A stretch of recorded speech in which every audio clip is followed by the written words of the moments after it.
Alright, Wes here for moving on up. I'm going to go ahead and try to show you guys a couple queen walks here quick.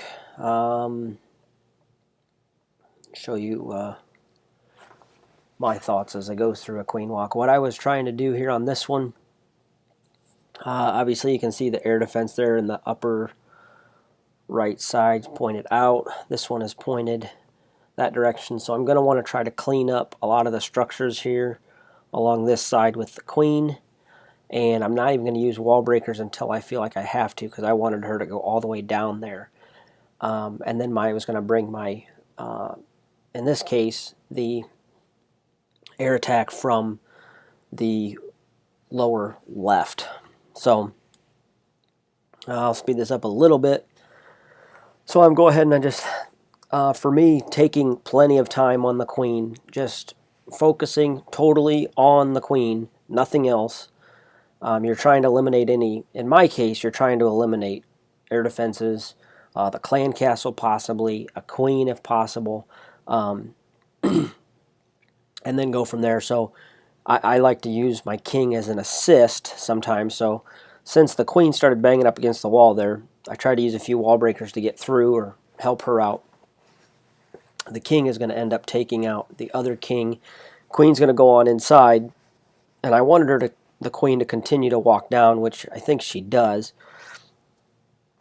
But take all the time you need. If you need to get down practicing when you use your rage spells. I'm totally sacrificing the king here, which is the intention. Just getting your timing down on when the queen should be raged. So there she's going to take out that one air defense. That's enough. So I end up hasting my loons in with this attack. Queen's going to go far enough away there. And then from here, it's just, there's no sweepers that are going to stop me. So I want to speed my balloons up, get them into the middle as much as possible. Thankfully, the queen is still healthy and the healers are still on it. And I'm just going to let my air attack go through the middle of the base. And the queen's going to be used then as cleanup. There wasn't any clan castle, I don't believe, in this one. So it worked out pretty well. But just picking a spot that's going to take out the defenses you need to take out for the attack you're using. In this case, I couldn't get to that last air defense. I probably didn't lay my loons as well as I could have or should have, but then the queen and my king, still healthy, is able to do a lot of cleanup, and I got a fair amount of loot out of this.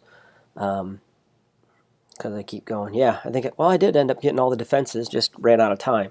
So whenever you're using a queen walk, don't be scared to go all the way a minute and a half into the attack. Out of your 3 minutes, you can use up to a minute and a half. So patience is so huge when using a queen walk. Now, we're going to go to Seagirl's attack. I told her I would check this out. And she does a nice job here, but here's the kicker. She made a couple mistakes, and I'll point them out as they come. Right here, I would have went to the top section here, and I probably would have laid a baby dragon, like to hit this barracks or this gold storage, something like that. Take out a few of these structures to create the funnel.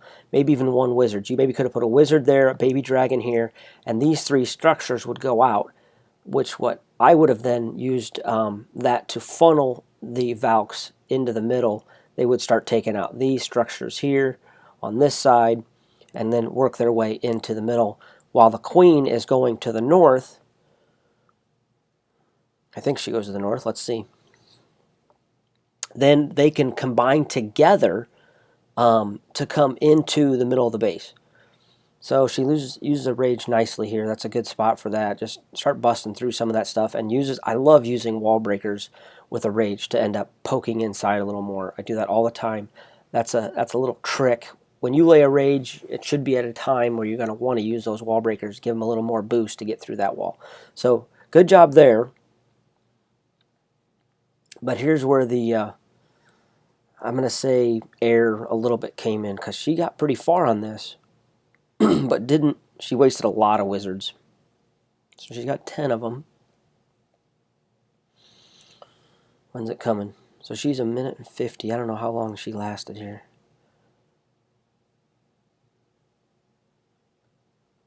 So another good use of the ability, keeps the queen healthy. All she's got left now is a jump and a heal. It's going to take out that expo, which is good. But here, right here, so she's gotten into the middle, which is fine. But now there's no funnel here, so the Valks are going to just wander, and you want to create a direction for them. All these wizards down here, wasted. 1, 2, 3, 4, 5.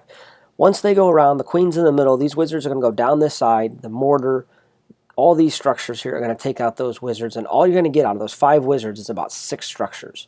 So those are wasted. They should have been up here on this side, taking out those structures instead, creating the funnel. Wizards are a great troop to use for funneling. So then here's another thing. These bowlers, bad spot. I mean, had these three, again, if these 3 structures are taken out, the queen has cleared all of this side. The Valks then are going to go straight into the middle. And you're going to be able to put your jump spell right on that archer tower, and they're going to go all into the middle, and you're still going to have a heal spell to go. All right, let's keep going. But there's just no direction here as the main thing. See those wizards down on the right side, they're dead. And then the Valks, they're also placed. None of the troops are working together. Anytime you're using any attack, you want to use all the troops together. So you have a lot of troops that are exposed, so to speak. The Valks have no protection. That Golem could be protection for something. The bowlers now have the healers on them, which is good, but it doesn't flow. You know what I'm saying? Got stuff into the middle, which is great. You're going to throw a heal down, but you already have a healer, but there's no protection for the healers. Those wizards were unprotected. Now what's going to kill the those air balloons there that are air skeletons that are killing the healers? Nothing. Those healers are going to go down because there's no wizards behind the healers. You see what I'm saying? So this all just became kind of a gargled mess, and still got through 80%, and it wasn't even that flowing of an attack. I don't know. I'm just speaking out loud with how I like view an attack, but if you go, let's see how much time was on that. So a lot of the time, but do you understand what I'm saying? So if you take out these bottom structures with the queen, like she did, and then you take out these, you allow all of those troops to take out these structures, the cannon, the mortar, and they're all going to go in there, and the Golem is going to take the beating, the king is going to take the beating because they're going to be in front, and the bowlers and the Valks and those other wizards that are behind those, they're going to move slow, are going to help take out any clan castle and stuff going up there, and then they're going to be so strong because the healers were with them, by the time they get past the middle, that while they die, they're going to kill out the rest of these wizard towers and the rest of the defenses on the backside of the base. And, you know, hopefully all that makes sense. I'll try to do another one a little later on, but that's kind of like my thoughts of how you end up going through a queen walk and making all the troops work together. All right. Clash and bash.